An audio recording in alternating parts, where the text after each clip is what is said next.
Почитувани, добро ни дојдовте во емисијата Семејни вредности, втора за оваа сезона. На почетокот во најавата на емисијата би споменала дека освен љубовта кон спротивниот пол, љубовта кон Бога и други видови на љубов, постои уште еден облик на љубов, кој со својата возвишеност и убавина е достоен за секоја пофалба и почит. Тоа е љубовта на мајката кон своето чедо. Денес во ова современо и културно општество се случува нешто одвратно и би рекла демонско. Жената наместо да се подготвува да стане мајка, размислува да стави крај на животот на своето дете, кое се уште живее во незината утроба. Абортусот, всушност, е прекинување на животот на своето дете. Тоа е нем крик на безпомошните жртви кои од ден на ден се погласно и погласно ја потресува земјата, која се претвора во духовна пустина. Нема кој да ги чуе, ниту утеши. Токму абортусот, последиците и психолошката состојба на жената после тој чин е тема на вечерашнава емисија Семејни вредности на Канал 8, а разговараме со Светлана Јованова, директор на Центарот за советување на жени со непланирана бременост Лидија Срце што чука. Добро ни дојдовте за прв пат во емисијата Семејни вредности. Добро вечер и добро ве најдов.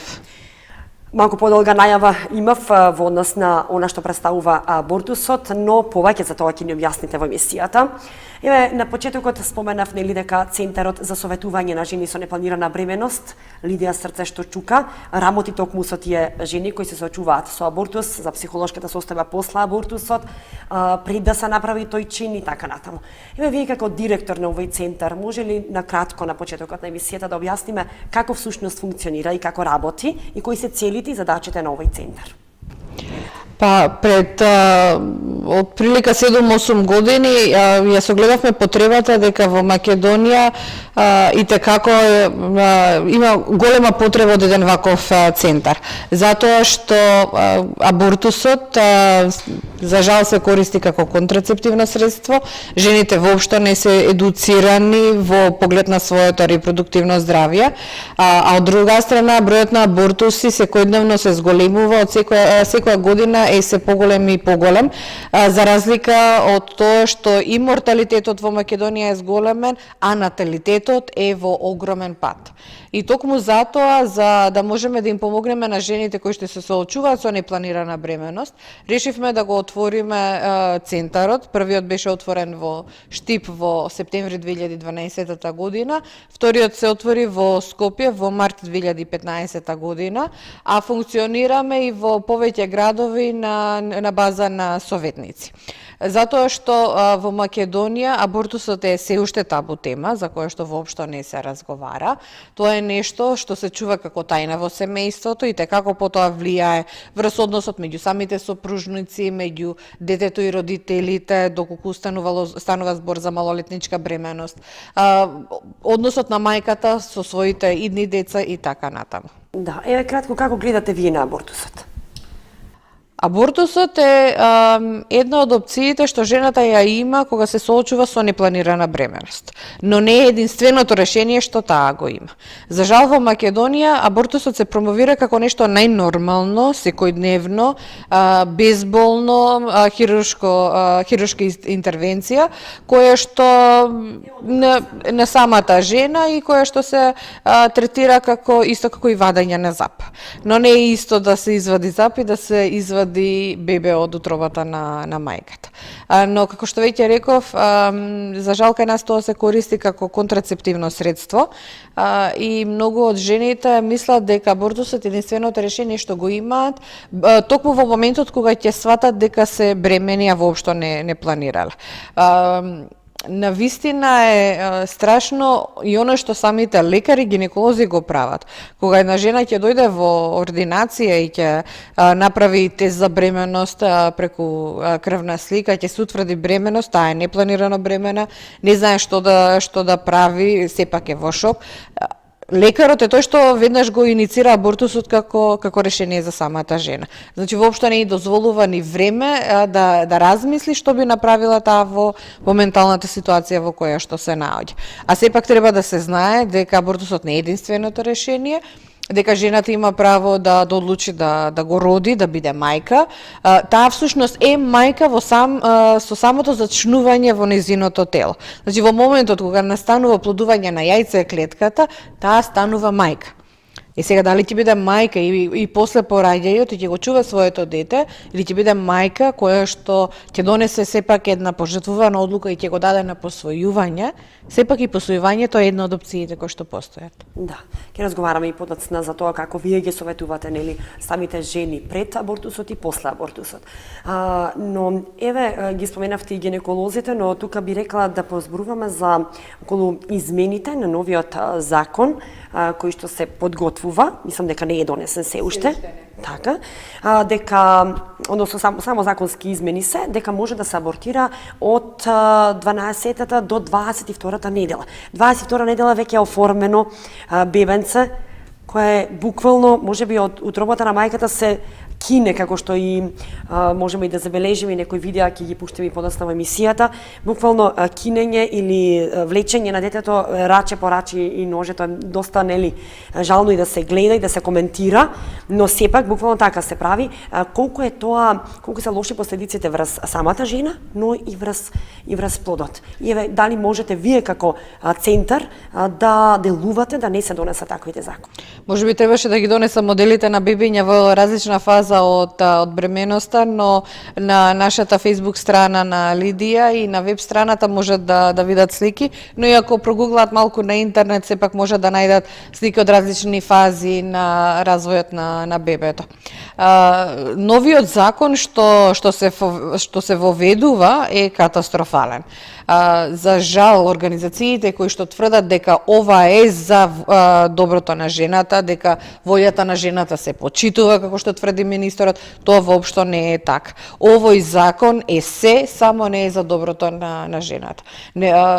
За жал, кај нас организациите кои што тврдат дека работат за правата на жените, воопшто не излегуваат на терен да поразговараат со оние жени кои што навистина се во потреба, кои што се соочуваат со непланирана бременост и не знаат што да направат. Тие тргнуваат од фактот дека жените се едуцирани, дека жените знаат како да се заштитат себе си, знаат какви последици има абортусот, што воопшто не е така. Самото искуство и нашата пракса покажало дека сепак постојат жени кои што не знаат како се користат контрацептивни средства. Постојат мажи кои што се срамат да влезат во продавница или во аптека и да купат презервативи.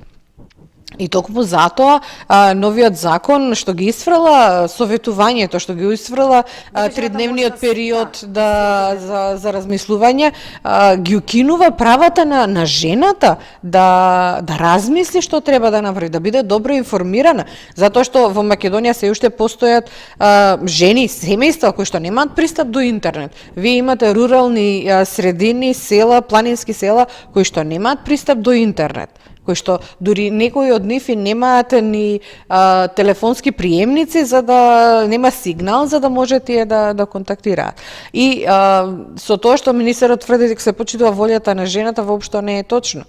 Да, можеби волјата на жената, ама каде е волјата на детето во овој случај? За последиците од абортусот, како врз Токму така така. и врз, нели, врз самата жена, дека ќе го смени мислењето? Имаше изјава на една од претеничките пред некое време дека при самиот разговор со гинекологот, жената ќе биде информирана на кој начин се врши абортусот. Верувајте ме, ако една жена слушне на кој начин се прави абортус, еве да речеме не до 12-та недела до кога е легално, на кој начин се прави абортус во 22-та недела. Таа ќе избега преку врата и воопшто нема да се врати. Затоа што во 22-та недела се умртвува бебето, се раѓа, доаѓа до пороѓај и се раѓа мртвороденче. Во 16-та недела буквално се распарчува телото на бебето. Преку самиот чин на киретажда, преку киретата со клештите, се влегува во утробата на мајката и се вади дел по дел. Во подоцнежниот кај нас, за жал, абортусот ќе биде легален до самиот крај на бременоста, затоа што во законот се наведува дека и после 22-та недела абортусот ќе биде легален, со тоа што ќе одлучува првостепена комисија. Првостепената комисија ја формира самата болница, ќе се состои од двајца лекари и социјален работник. Каде е психолошкиот дел? Зошто не е вклучен психолог во самата првостепена комисија за да одлучи дали таа жена е психички способна да го поднесе чинот на абортусот. Значи тој дел комплетно се исфрла. Од друга страна, жената може да наведе како една од причините зошто сака да абортира, значи не навлегувам доколку постои медицински индикации дека треба да се направи абортус, жената може да наведе дека после раѓањето таа ќе биде во тешка материјална и економска ситуација. Па да бидеме реални, со раѓањето на едно бебите, како се менуваат финансиите во семејството? Има потреба од памперси, влажни марамчиња, бебешка козметика, облека и така натаму. Нормално дека ќе се смени финансиската ситуација. Но дали тоа е единствената причина за да се прекине животот на детето? Според мене воопшто не е. Но баш токму тоа може да биде причината да биде наведена за да се направи абортусот и може дури во 8-миот месец во бременоста, затоа што законот не го ограничува. Значи дава можност и после 22-та недела. Значи од 22-та недела до 40-та недела првостепена комисија може да одлучи да дозволи абортус. Исто така, новите закони, како што споменавте, измените во новиот закон, вела дека, само ги кратко споменавте, но да ги објасниме, дека тие 3-дневни советувања веќе нема да постојат, односно жената да не оди од врата на врата, па да се чуди како да може да прекине бременоста, па дали треба да се советува, па некој да предомисли така натаму. Значи, овозможува на жените слободно да отидат и за 10 минути да го направат. Токму така. Интересно е што во 2013 година, кога се донесуваше законот за прекинување на бременоста, голема фама се дигна околу тоа, административни бариери, ќе се поднесува барање. Во новиот закон го има истото тоа.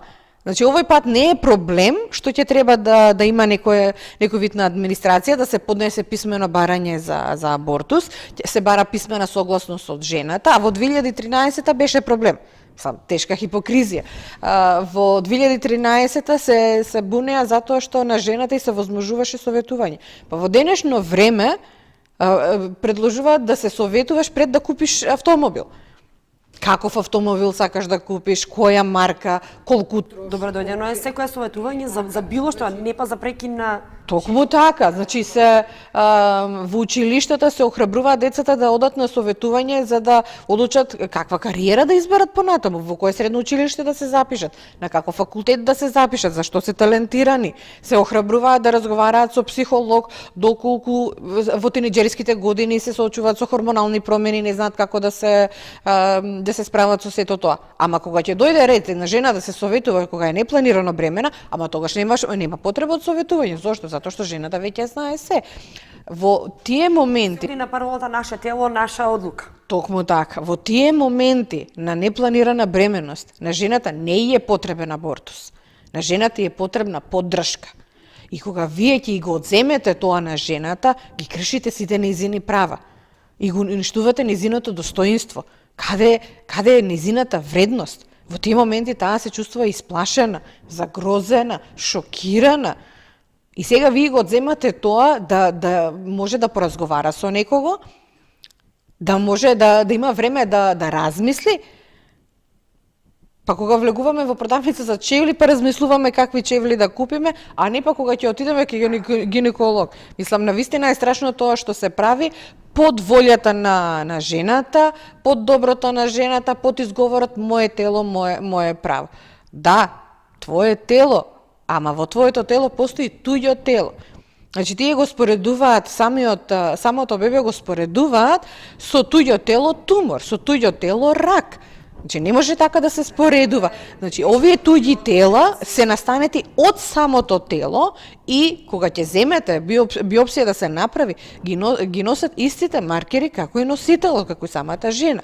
Во случајов со бременоста, тоа туѓо тело што тие го нарекуваат што е бебето, има своја ДНК, што е различна од ДНК-та на мајката, има своји гени, кои што се гени земени и од таткото и од мајката, веќе има предиспозиции, значи, дали ќе биде машко или женско, значи, не е твое тело. Тоа е тело во твоето тело. Но има и негативни последици врз самата жена и од психолошки, но и од духовен аспект. Вие работите со тие жени и им го кажувате тоа? Па да, затоа што жената, кога Бог ја создавал, жената ја создавал да биде мајка. Затоа при самата анатомија на женското тело постои матка, постои целиот репродуктивен систем со јајцеводи и така натаму. Божјата волја тука, така? Па да, нас Тоа Бог што не Божји создал дар е, за да можеме да се размножуваме. Сега од друга страна ни дал слободна волја да одлучуваме во кој момент ние ќе станеме родители, ама сепак таа е нашата предиспозиција како жени, еден ден да се оствариме како мајки. Сега мене ми е навистина жал за жени кои што се соочуваат со неплодност, кои што не може да се реализираат како биолошки мајки, но од друга страна постои опцијата посвојување, па може да се реализираат како посвоителни мајки. Токму так, но со самото тоа што една жена би одлучила да го прекине животот на своето дете, па на некој начин да, затоа што сепак таа слободна волја таа ја користи за да избере што е најдобро за нејз. Морам да нагласам дека постојат ситуации во кои што жената и не гледа друг излез. За нејзе абортусот е единственото решение што таа го има. Барем според нејзе. Значи воопшто не сака да размислува за да го чува детето и воопшто не сака да размислува за посвојување. За жал кај нас во Македонија на посвојувањето се гледа како нешто страшно. Жената нема да биде осудена ако направи абортус и го прекине животот на своето дете, ама и како ќе биде осудена доколку се одлучи да го даде на посвојување. Значи во случајот кога ќе го даде на посвојување, таа се карактеризира како лоша мајка, што не е точно. Во тој случај таа е најдобрата мајка што постои во светот, затоа што се одлучила да му даде шанса на своето дете да живее и во исто време се одлучила да им пружи можност на едно семејство да му ја покажат љубовта и да му ги дадат можностите на тоа дете, затоа што таа не може. Во тој момент, токму така, во тој момент таа ја прави најголемата жртва што една мајка може да ја направи за своето дете. Но кога зборувавме за законите, може би требаше да прашам, но не е доцна ни сега. Во 2018 прочитав односно слушнав и на министерот во октомври, мислам, ако не се лажам, беше дека може да се абортира и со таблети. Токму така. Запрепастувачка изјавата дека може и со таблети да се. Да. Новина во овој закон е и што ќе биде дозволен медикаментозниот абортус, и тоа е абортусот со таблети. И она што запрепастува е што речи се насекаде во светот, каде што овој абортус е легализиран, тој е дозволен до 7-та недела од бременост. Во Македонија ќе биде дозволен до 9-та недела од бременоста, што и tekako може да доведе до страшни последици по животот на мајката. Значи се работи за две таблети кои што бремената жена треба да ги земе, мифопристон и мизопристол. Првата таблета се зема, значи веднаш по сознанието дека таа е бремена, втората се зема по 72 часа од земањето на првата. Она што најмногу застрашува во овој случај е дека што овој абортус ќе се врши без медицински надзор. Значи ќе дојде жената кај својот матичен гинеколог, тој ќе ја даде едната таблета, таа ќе си замине дома и ќе ја испие. Она што лекарите не го кажуваат е се последиците што може да настанат после испивањето на таблетата. Значи во самото тело доаѓа до хемиска реакција која што го врши процесот на абортус. Може да дојде до обилно крварење, може да доведе до несвестици, до вртоглавици, може да доведе до страшни болки во абдоменот, може да доведе до покачена температура, треска и сето тоа се врши без медицински надзор. Па што ќе се случи со жената која што ќе почне страшно да крвари, а е дома сама и нема кој да ја помогне? Живее сама или во моментот нема никој од семејството покрај нејзе, не може да се јави на брза помош. И така испасена бидејќи сака да го прекине. Токму така, да. И значи може тоа сама да го реши. Да, во тој момент ќе нема кој да ја пружи нејзе помош. Нема да може таа сама да се јави на брза помош за да дојдат да ја помогнат. Од друга страна, што ако се работи за малолетничка? И не смее дома да каже дека била бремена, а веќе ја зела таблетата, сите овие нуспојави се случуваат, таа почнува да кревари, не смее да каже дека зела таблета за абортус, што правиме во овој случај, без медицински надзор. Каде овде Хипократовата заклетва дека ќе се грижиме ние за животот на човекот од неговото зачнување до неговата смрт. Значи ја поништуваме со тоа што и даваме на жената, на девојката таблета да ја земе на свој ризик, на своја одговорност дома и со можност да се случат некои од последиците. Не мора да значи, ама и како се случува. И од друга страна, ако дојде до крварење, таа може да искрвари во бањата.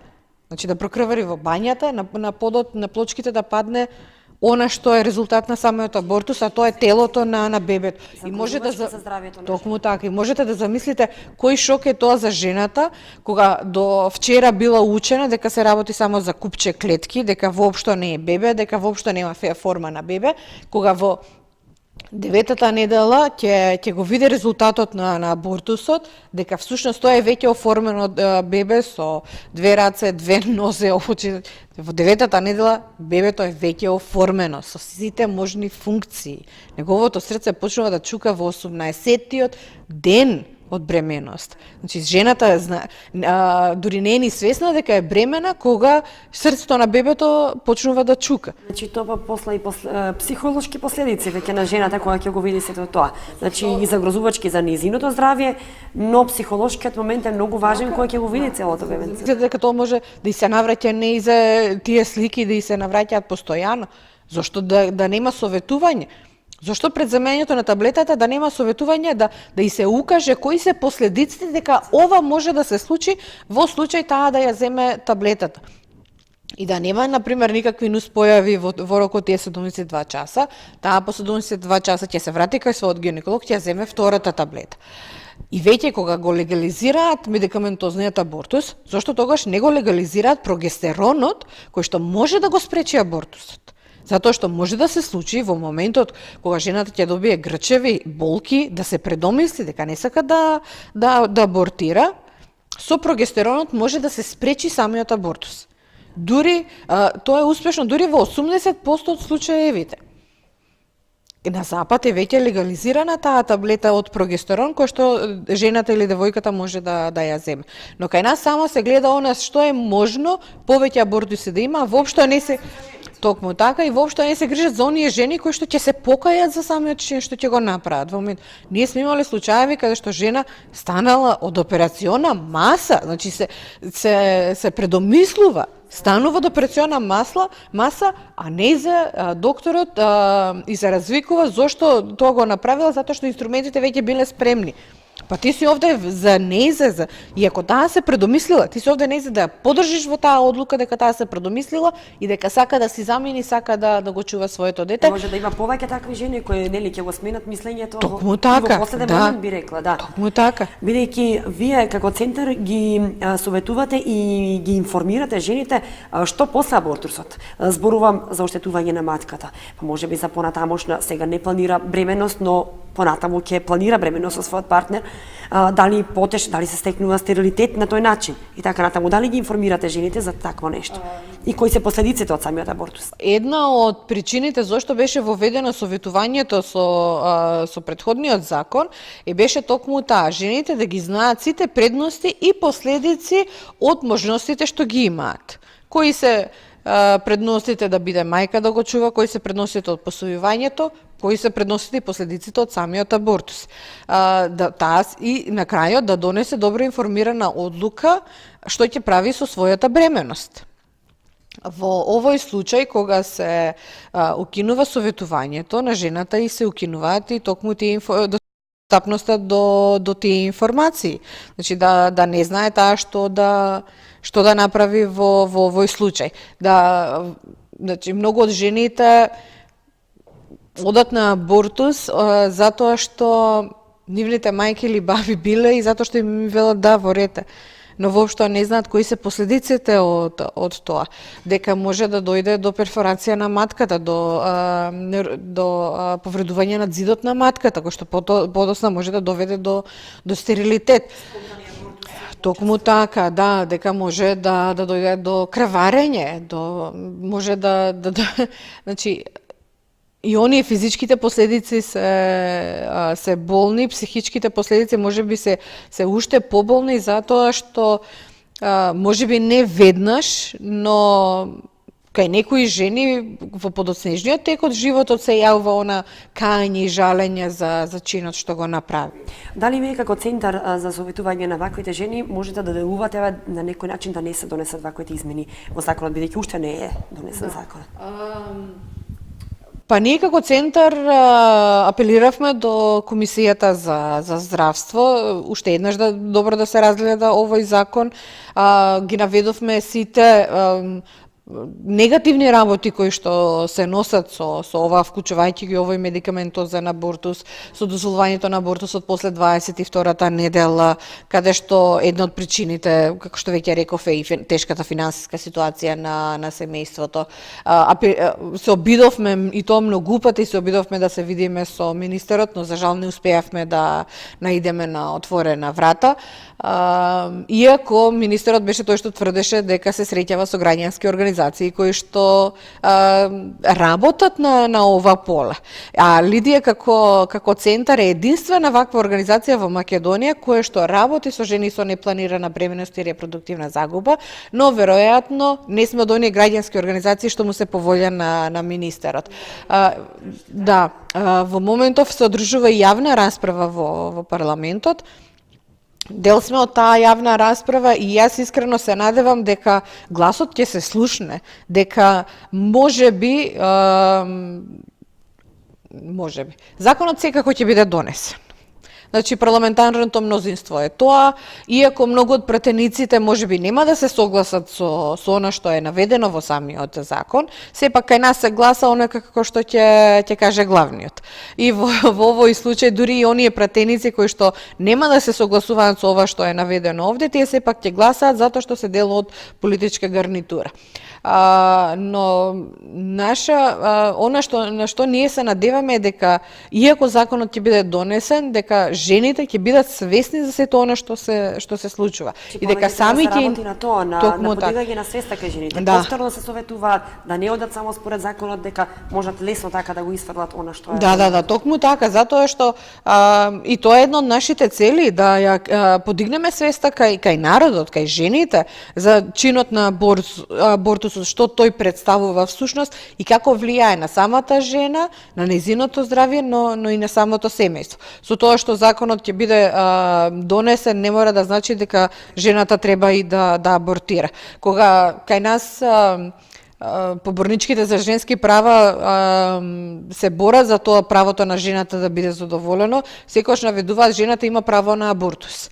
Воопшто не ги наведуваат кои се нејзините други можности. Кога вие некому му кажувате, ама ти имаш право да одлучиш, вие треба да кажете кои се можностите што таа жена ги има, кои се нејзините опции, а не да го давате решението што вие мислите дека за нејзе е најдобро. Значи во тој случај не дозволувате таа да одлучи за самата себе.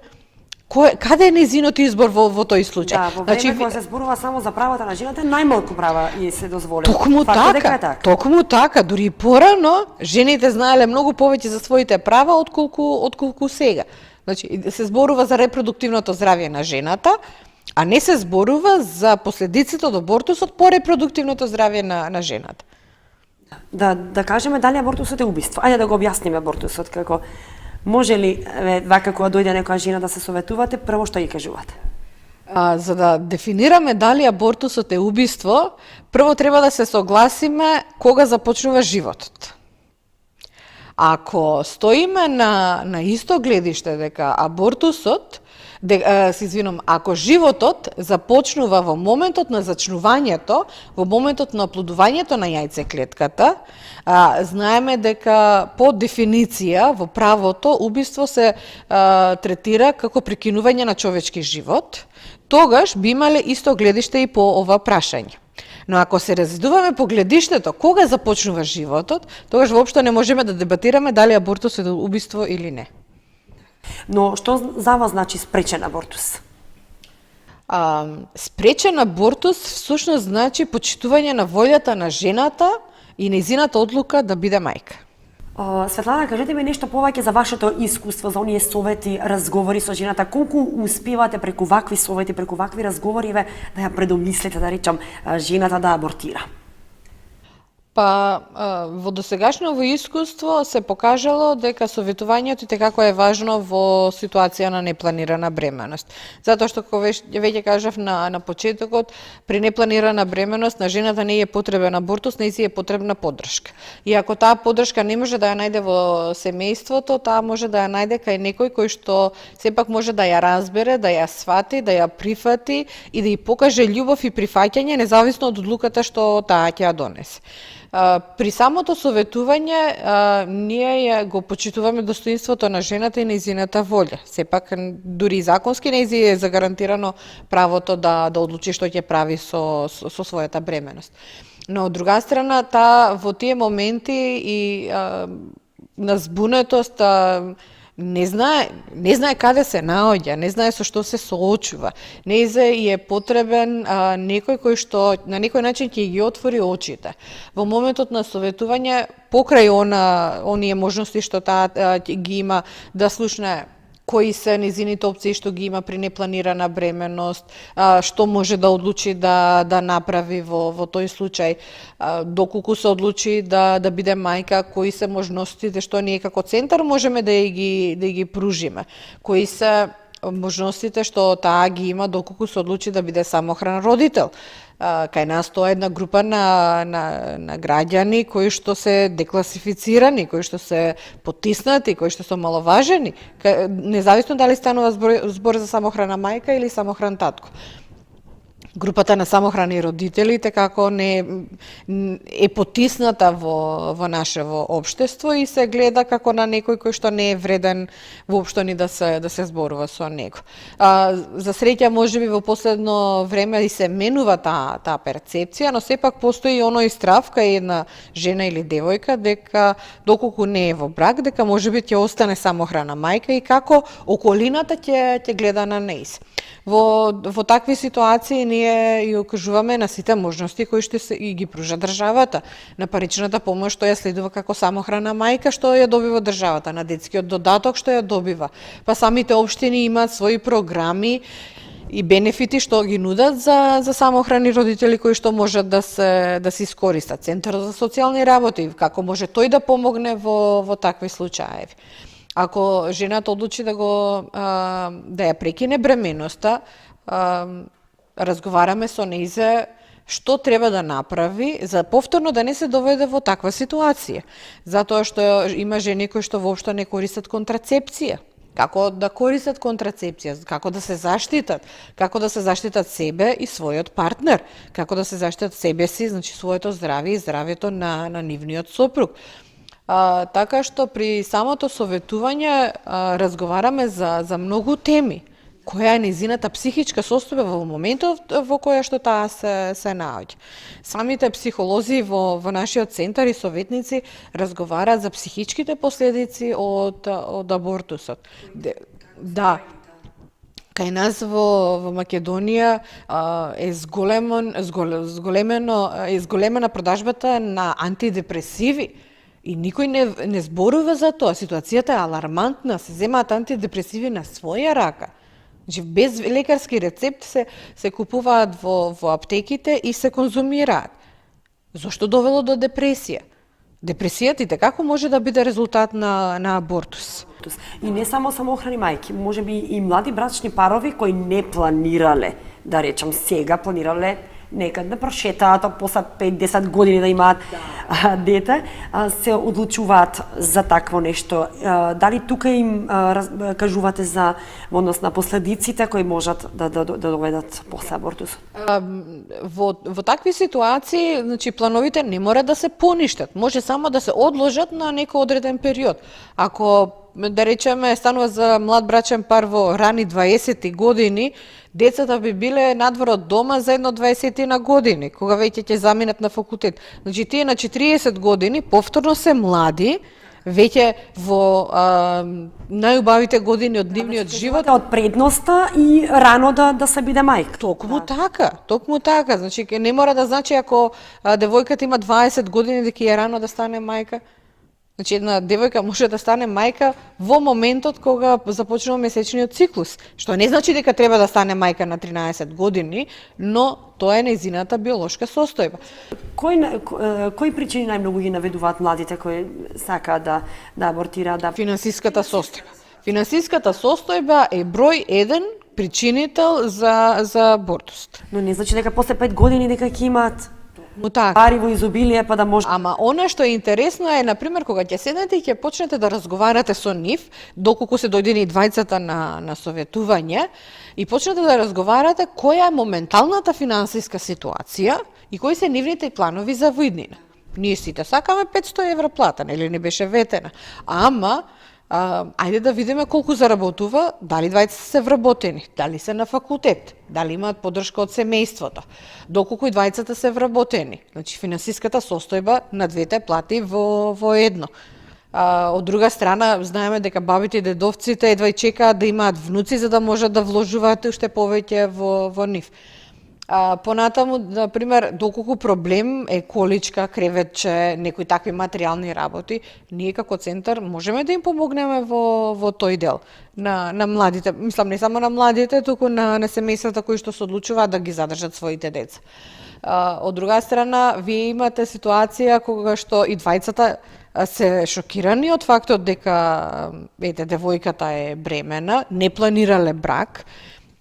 Зошто мора да се прави свадба? Парите за што ќе се инвестираат во самата свадба, може да се инвестираат во самото бебе, значи да се купат памперси, секогаш има решение. Значи финансиската состојба не е изговор за да се прекине животот на нероденото дете. Токму така. Од друга страна, и општините нудат парична помош за прво дете, за второ дете. За жал има најава дека ќе се укине законот за трето дете, кој ще и како беше важен за самите семејства. Затоа што таа парична помош што семејствата ја добиваа за трето дете многу влијаеше врз нивниот семеен буџет и врз одлуката да се одлучат да го задржат своето дете. Министерката изјави дека не виделе никаква предност од законот што бил донесен, дека немало никаков бенефит. Не е точно. Воопшто не е точно. Може би бројките не го покажуваат тоа, ама самата пракса покажува нешто сосема поинако. Затоа што нема вие да најдете мајка која што ќе ви каже дека да, јас го родив своето трето дете ради парите. Мајките нема да ви го признаат тоа. Ама една од причините зашто се одлучиле да го родат третото дете била токму финансиската помош што државата и ја нудела. 8.500 денари на месечно ниво многу зависи. 10 години, да. Вие замислете со 8 има луѓе кои што се уште работат за 8.500 денари во малите градови. А таа жена ќе добива таа парична помош во следните 10 години секој месец загарантирано. Само да споменеме дека загубата на дете може да се случи не само преку абортус намерен, како што споменавме, туку имаме и спонтан абортус, кога детето не се развива или телото спонтано го исфрла плодот, мртвородено дете, смрт на новороденче или повозрасно дете и неможност на жената да забремени или да се реализира како родител, раѓање на дете со пречки во развојот, во голем број случаи се доживува како репродуктивна загуба и така натаму. Ако можеме да ги објасниме овие начини на абортус. Ова не се начини на абортус. Абортусот, да, како репродуктивна загуба, значи се токму овие случаи кои што вие ги наведовте. Понекогаш на жената е тешко, особено во првите моменти, да зборува за искуството што го поминала.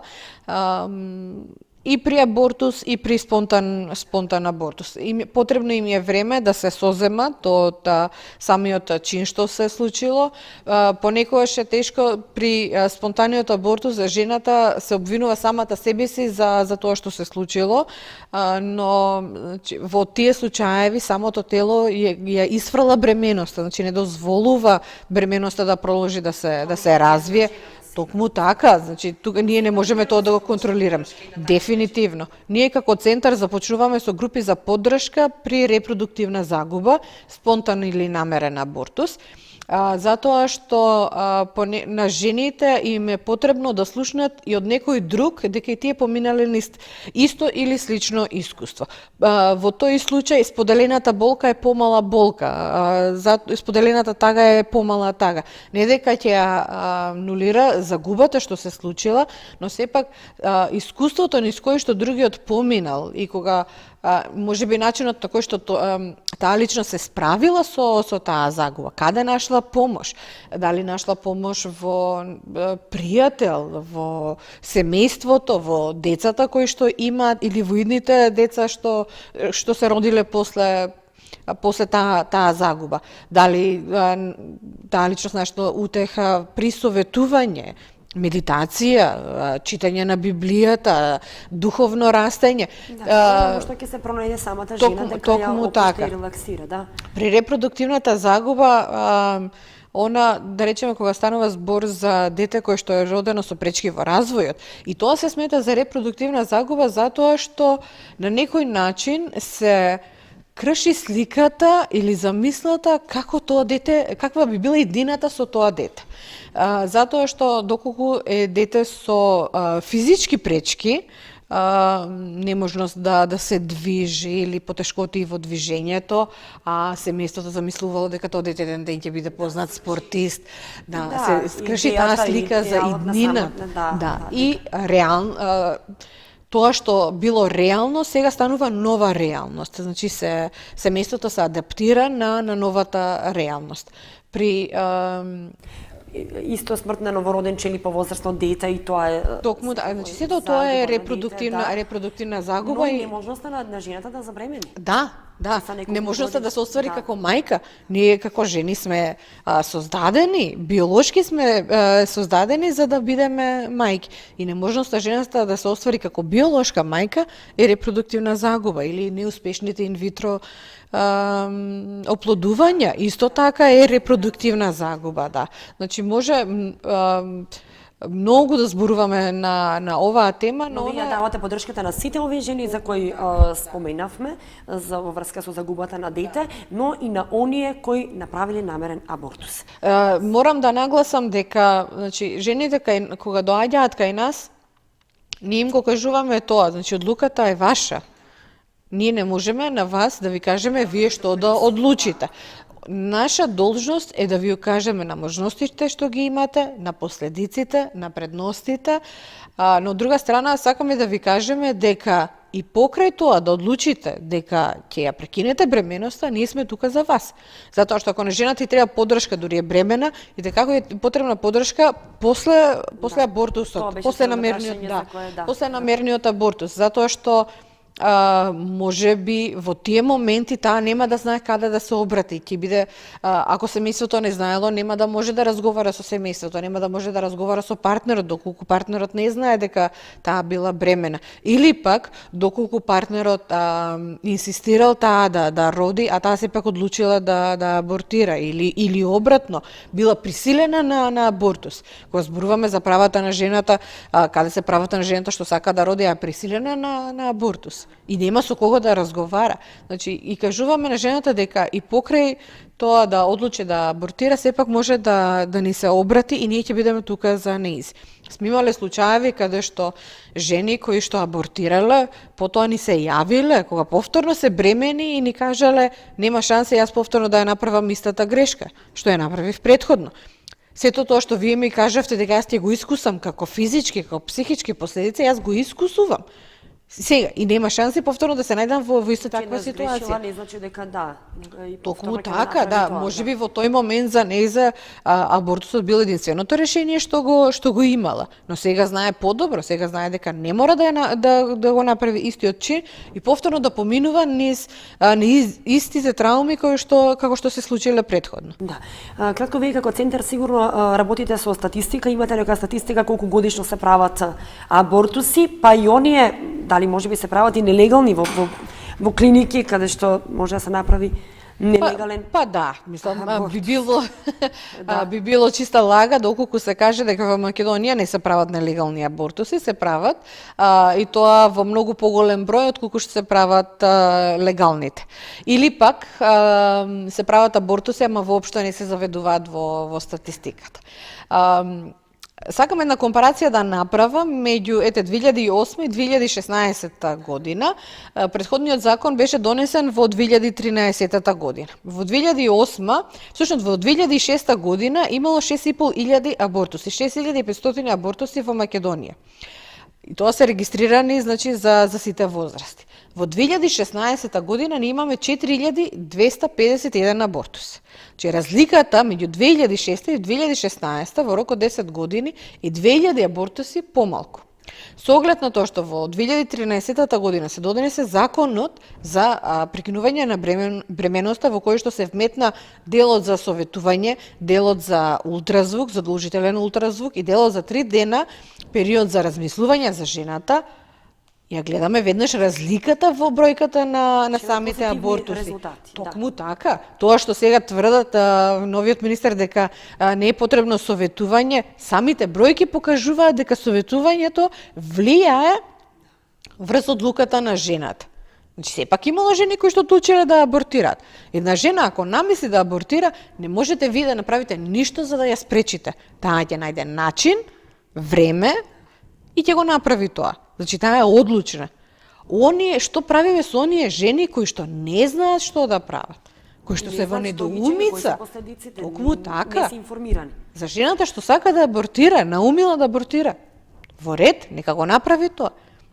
Ама зошто и го уконувате правото на жената која што не знае што да направи? Зошто не и дадете подршка на таа жена?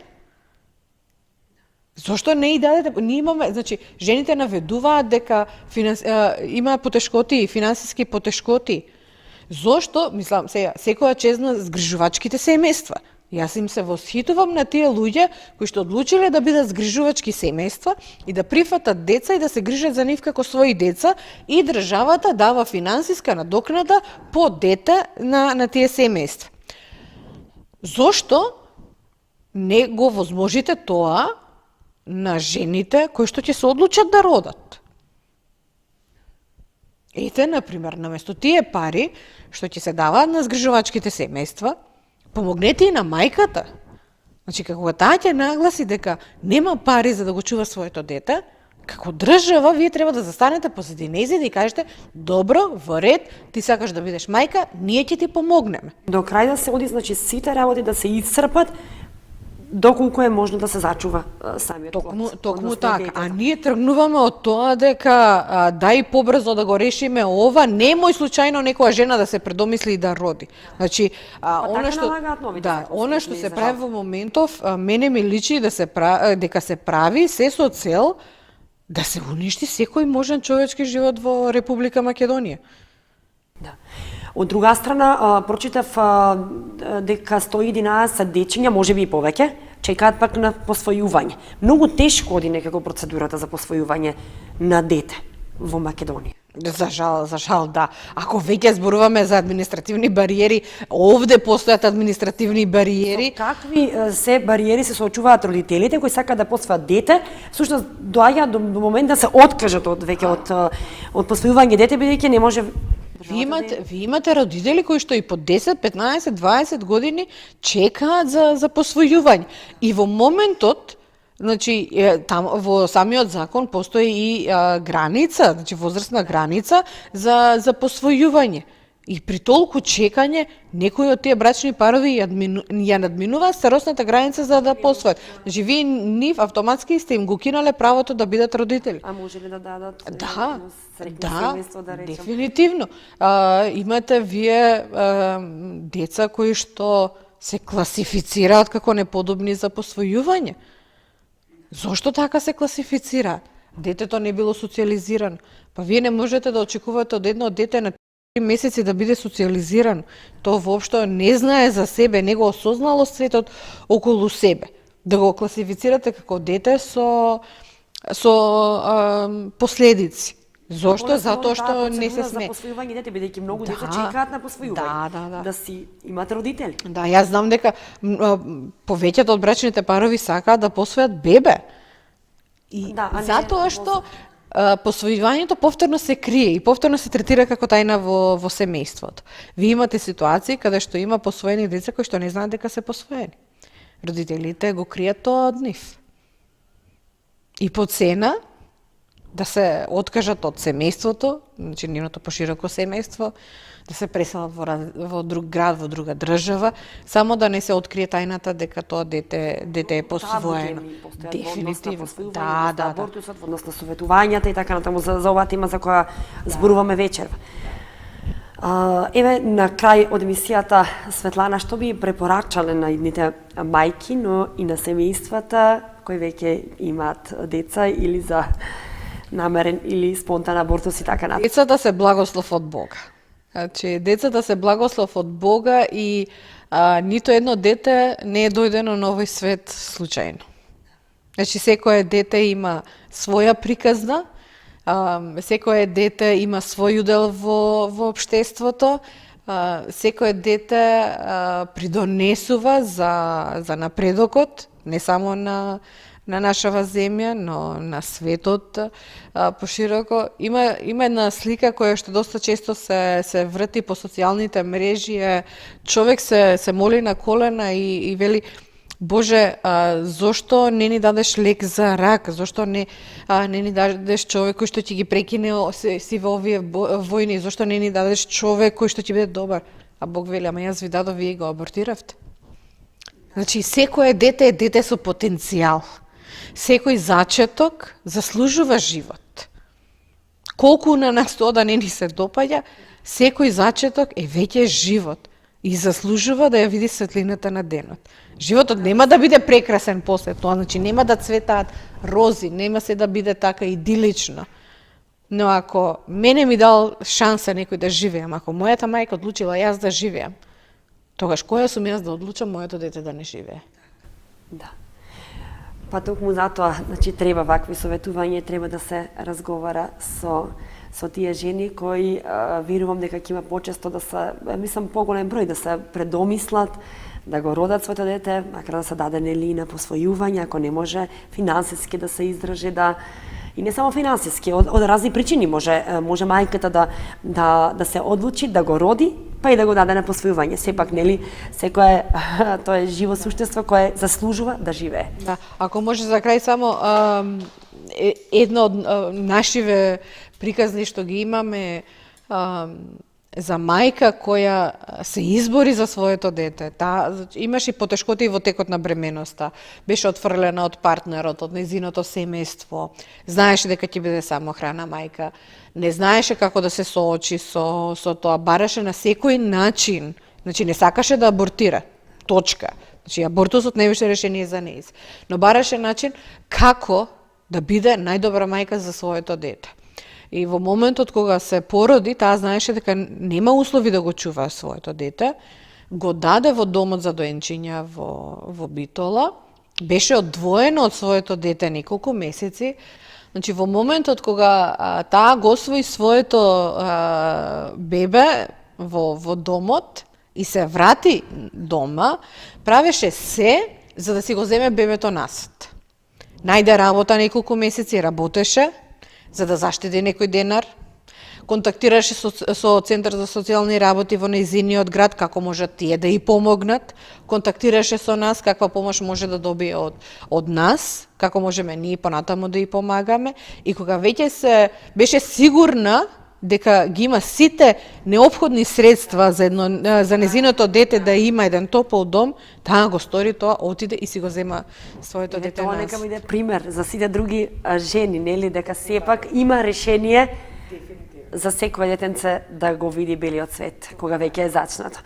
Светлана, јас ќе ти се заблагодарам, еве, што одвои значаен дел од твоето време да дојдеш тука во Кочани, ако живееш во Скопје, нели, да дојдеш, еве, да направиме една добра емисија, би рекла, па можеби оние жени кои не гледаат и кои се соочуваат со ваков проблем, ќе си најдат решение преку ваквите емисии, преку ваквите советувања, па и да се обратат кај вас, да кажеме каде Токму може да се така. обратат во Скопје? Во центарот во Штип, ете доколку се работи од Женја до Колинава, центарот во Штип им е многу поблиску, или пак центарот во Скопје, но исто така можат да не побараат на Facebook, Лидија Срце што чука, или пак на веб страната lidia.com.mk, таму ги има сите потребни информации, телефонските броеви на кои што можат да се јават, или пак можат слободно да ни пишат на Facebook и таму да го постават своето прашање и веднаш ќе им биде одговорено. Значи може да ве контактираат Секако, да. во секое време. Сите разговори се доверливи, анонимноста е загарантирана, така што воопшто нема потреба да се плашат дека да. Ако се соочува со било каков проблем од овие кои ги споменавме. Благодарам уште еднаш за гостувањето. Се надевам дека и понатаму ќе се работуваме повторно. Тука има многу за што да се зборува на оваа тема, ќе разговараме и понатаму. Почитувани, тука ја завршуваме втората емисија од циклусот емисии Семени вредности. Наша вечерашна гостинка беше Светлана Јованова, директор на Центарот за советување на вакви жени кои се соочуваат со абортус од било каков вид или со други проблеми во врска со непланирана бременност. Сега идеме следниот понеделник во истиот термин, а ви до тогаш останете ми во добро здравје. Довидување.